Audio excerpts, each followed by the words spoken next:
Welcome back to What Arty Noobs with General Disturbance. This is an SU-14-2. It's the Tier 8 Soviet SPG.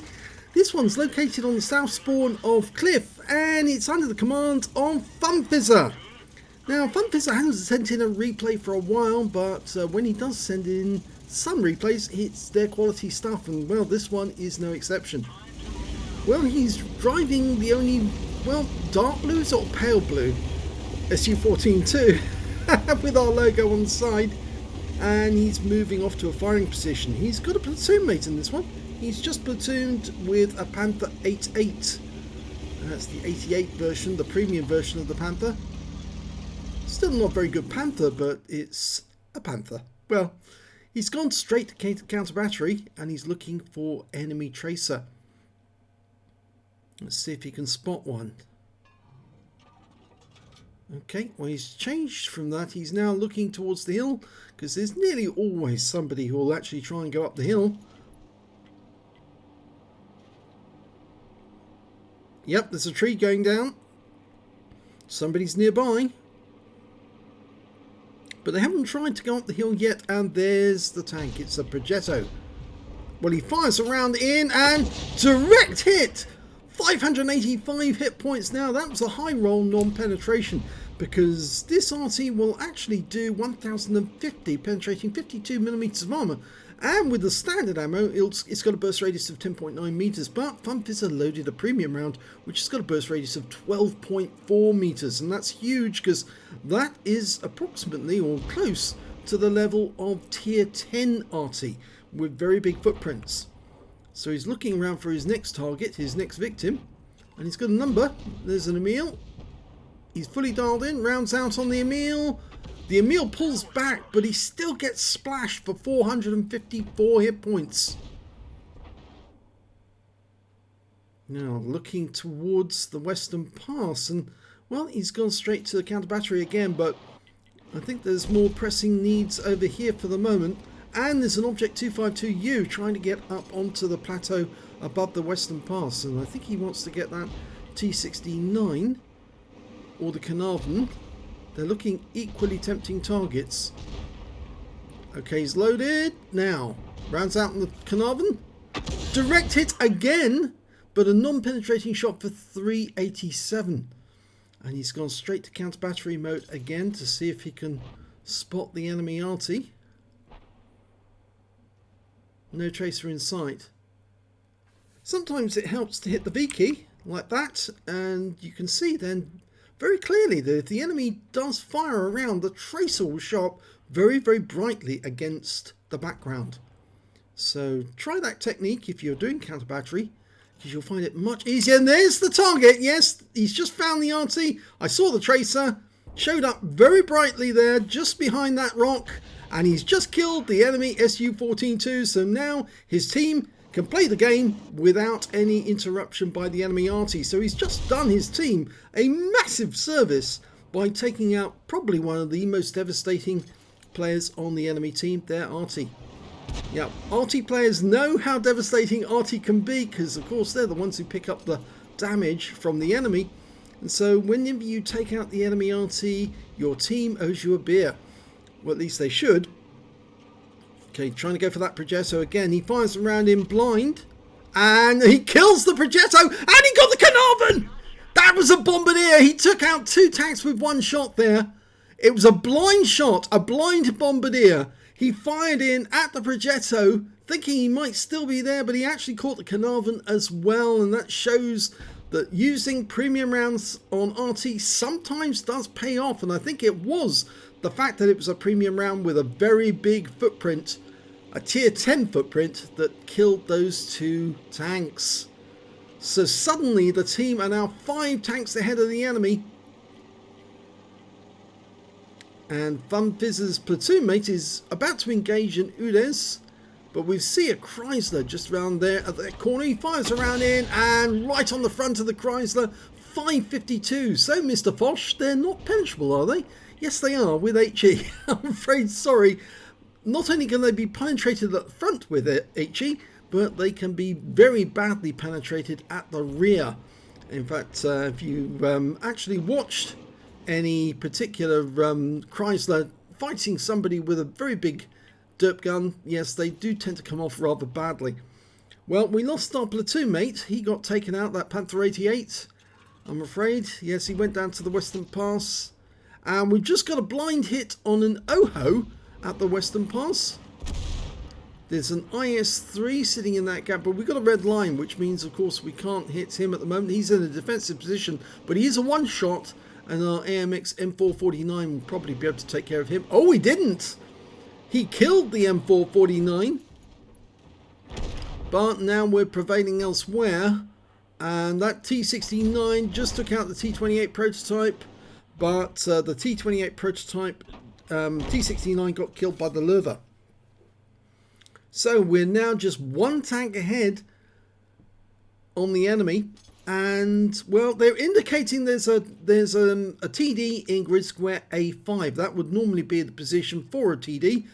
So I think the Star 1 wants us to lay shells in the usual spot in grid square A5, because I think he's coming up against attacks from that TD. And there's the TD, the SU-14-2, and I'm sorry, but we were a little too late to act on that one, and we lost the Star 1 to that SU-14-2, but that SU-14-2 has very thin armor, rounds out on him, direct hit on the spot, but there's two TDs up there because the tree just fell down slightly further up, and if we fired a round in on that spot, I suspect there's a TD up there as well, and it looks like it's a Borsig, a Rheinmetall Borsig Waffenträger, or a Scorpion G. So, because the enemy has 3 tank destroyers left in their game. We know where the IS-3 is, we know where the OHO is, but there's the Scorpion G, there's the SU-14-2, so the other TD must be the Borsig up on top of the heights. And the enemy's now moving towards our guys because the scores are back to even. He fires a round in. I think that might be a little late. Yep, I think he left that one just a tad too late to get that guy. And the OHO's now wandering into our territory. Now, Funfizzer's down to firing standard rounds. And our IS-3's going out to meet the OHO and just got hit by 2 tanks, an IS-3 and an OHO. But we can hit them. And I think we could probably take the IS-3 out the game. I don't think there's much we can do about the OHO for the moment. The IS-3 dies. Okay, then we can go for the OHO and we can hit him on the side or the rears. Well, we actually hit the front of the vehicle, but still 408 hit points that he's missing. And he's stunned, and our IS-3 is not going to be stunned for much longer.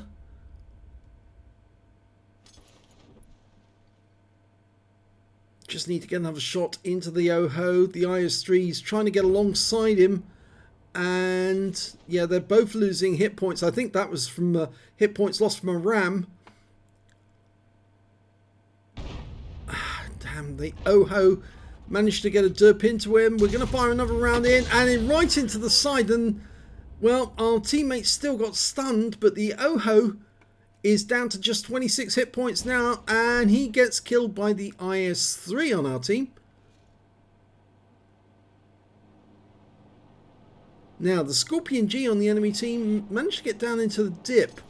There's the Borsig. That was the one who was up on top at A5. And we're lining up a shot. We're almost loaded. Just got to lead the target just a little, enough to actually get the hit. We're loaded. Rounds out. And it was nearby, but I'm not sure it did a lot of damage. Well, can't be certain at the moment, but I suspect it was just behind the Borsig, because I could see damage being done ahead of the track where the Borsig was headed. Oh, he is badly damaged, though. He's down to just 5% now. The Striv managed to get around into him, so he's a splash kill. And I'm sure that Funfizzer can get around into him. He's got to come up that path in order to get up the hill. Either that or he's got to stay at the bottom and take the shells. Striv just needs to tell us where he is. There he is. Now, line up the shot. A near miss will be enough to take him out. Oh, that wasn't close enough. And now it's a 35-second reload time. And I suspect the Borsig knows that. He's trying to get a shot at the Striv. course, the enemy's also got that SU-14-2 and that Scorpion G, but they've gone silent. And I think the reason why they've gone silent is because the UDES can spot them if they try to get a move. Okay, so the Borsig is down in that dip. If Funfizzer can put a round in there, he may catch the Borsig whilst he's at the bottom of that rise. He's waiting for someone to spot it for him. The IS-3 is holding the western pass still.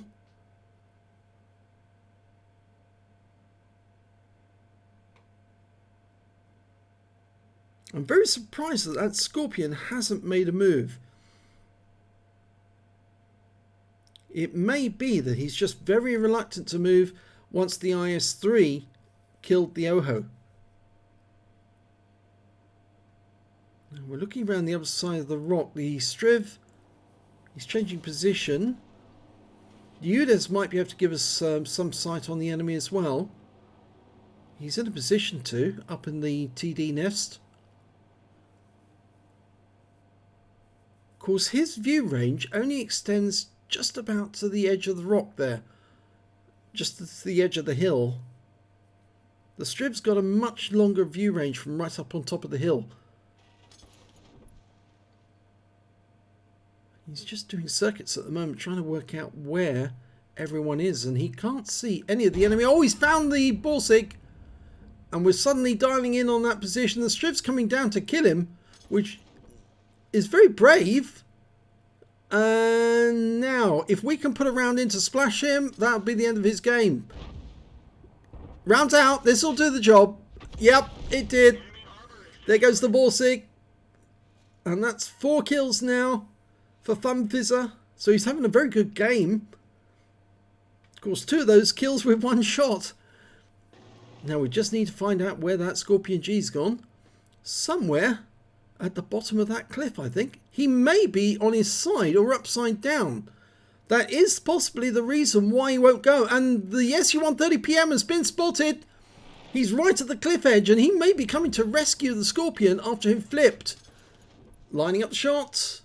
Get ready. Oh, he's going down into the dip. Yes, I think he is on a rescue mission to help the Scorpion, who's flipped over, and we can't see him, but he's there. Rounds out. Kills the SU-14-2, and I think we're going to see a Scorpion on his side down in the dip. Because that SU-14-2 was going there with a mission. And there's the Scorpion. Yes, it looks like he was on his side, but he's now been flipped back upright slightly. It looks like he managed to get him partially upright, but not enough to get him moving again. And the IS-3 just got a shot on him, and he's the last enemy. So here we go. Rounds out. Kill shot. Top Gun, and wins the game. And the Striv dives down as well. Not the best way to get down, but it is a way.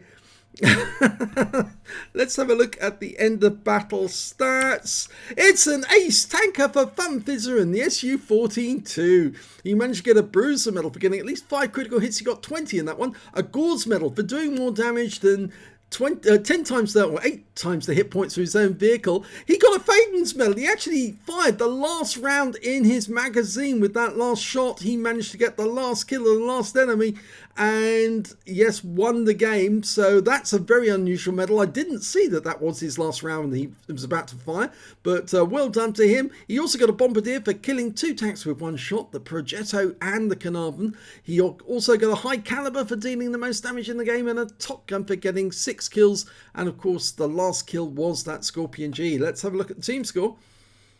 Highest damage, 5,281 hit points of damage. Who says that Arty don't win the game for their team? And Funfizzer certainly did in this game. 5,281. The next high scorer was the IS-3 with 3,050. And after that, it was the Scorpion with 2,707. He must have felt a bit, well, bad that he was their lead scorer on their team and he managed to flip himself going down that cliff face. Well, it's just too dangerous going down that cliff face, so don't try it.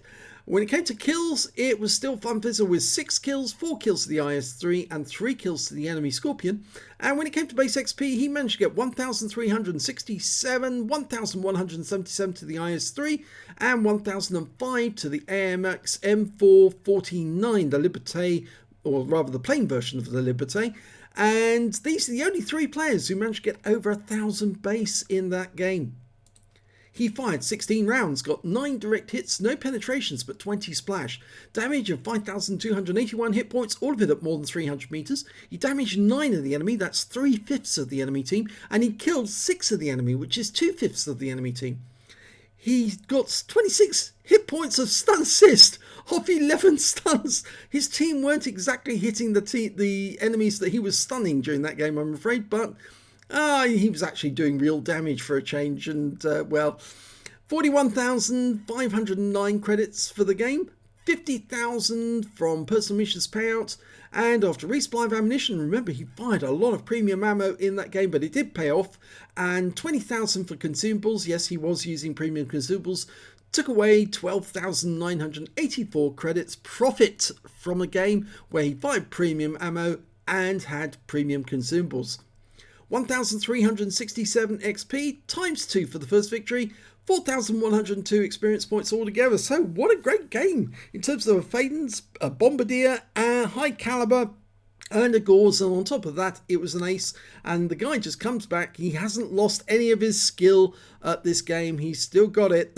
He may not have been playing it for a while, but he's still an expert at playing Arty.